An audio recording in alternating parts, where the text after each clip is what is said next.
I want to get your reaction to some of those 13F filings. You actually made some buys recently when it came to Nvidia and Uber. What do you think about some of the moves that you saw from some of these other investors, specifically Michael Burry shorting Nvidia?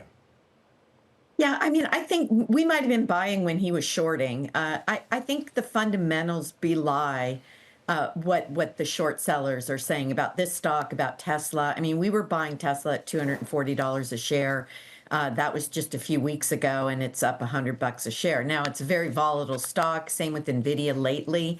But if you look at all the AI announcements, and especially the hyperscalers, reaffirming or increasing their CapEx budgets, I think this is a stock you still want to own, though at the margin, we've been shifting to some of the software players. I think you have to own this stock for the long term, and you use the volatility to add to your holdings.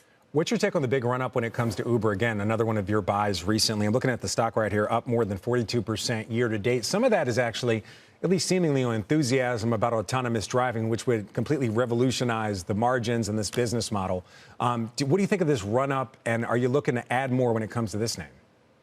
Yeah, so this is a member of our 12 Best Ideas portfolio, and in our growth strategy, I think we've seen an incredible run. We may use this as an excuse to certainly trim back, but maybe also exit. Our friend Dan Ives has come out and downgraded the stock. I get that call, and I am concerned at the margin, but the earnings report was not great. So we'll see what sort of emerges as it relates to full self-driving. They will be the platform, in my view.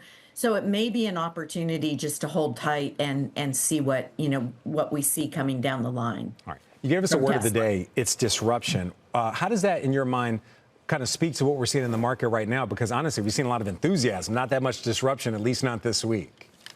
Well, so, no, you're right. So my disruption is positive. We've seen negative disruption from the trade tariffs, but what we're also seeing is disruption on the AI front. So think of two of the names that we own, Shopify and Duolingo.